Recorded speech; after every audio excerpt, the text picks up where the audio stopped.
जहाँ भगवान की कथा होती है, सत्संग होता है और जहाँ भगवान आ जाते हैं, वहाँ से बैर भाव, कपट छल ये सब चला जाता है।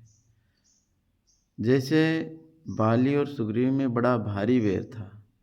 भगवान वहाँ गए, भगवान के प्रभाव से उन दोनों भाइयों का बैर खत्म हुआ और बाली का अहंकार टूटा।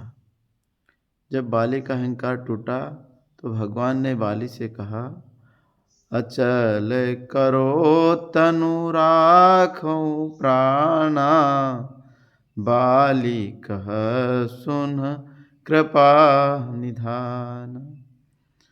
भगवान ने बाली से कहा कि बाली मैं तेरे शरीर को अचल कर देता हूँ, तेरे प्राण रख ले। तो हाथ जोड़कर बाली ने कहा, नहीं प्रभु, कृपा निदान, आप मेरे सन्मुख आए हैं, जन्म जन्म तक मुनि जतन और भजन कराते हैं और अंत में राम कहते हुए भी नहीं आता है। इसलिए भजन करते हैं कि अंत में मरते समय भगवान का नाम आए। जन्म जन्म मुनि जतन कराई, अंत राम कही आवत नाई। तो भी मनुष्य को राम नाम नहीं आता और वही मुक्ति के धाम कृपा सिंधु मोक्ष के दरवाजे मेरे सामने खड़े हैं और मैं उनके सामने प्राण त्याग रहा हूँ। उनके हाथों से मेरा मरण हो रहा है। ये तो मैं ऐसा कर रहा हूँ कि कल्प वृक्ष को उखाड़ कर बाढ़ बोना चाहता हूँ। ऐसा कौन उत्तम कहेगा कि भगवान के सामने अगर मेरी मुक्ति हो रही है तो हे प्रभु कृपा निदान, मुझे आपकी भक्ति दीजिए और जन्म जन्म तक भक्ति दीजिए और आपका धाम दीजिए। भगवान ने कृपा करी और उन्हें भक्ति दी बाली को, और बाली ने शरीर भगवान के सामने त्याग दिया। अवसर को उन्होंने नहीं छोड़ा बाली ने। तो हमें भी जीवन का अवसर मिला, हमें भी कभी नहीं छोड़ना चाहिए।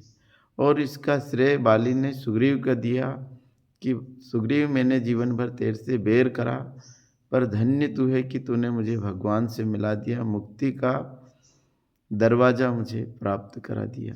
तो बाली ने अपने भाई को गले लगाया और सारा बैर भाव भूल गए। तो देखिए दोनों भाई मिल गए और बैर और दोष और ईर्ष्या वहाँ खत्म हो गई भगवान के आने से। ऐसे ही हमारे परिवार, कुटुंब और हमारे जीवन में बैर भाव होते हैं, वह भगवान की कथा और भगवान के आगमन से चले जाते हैं।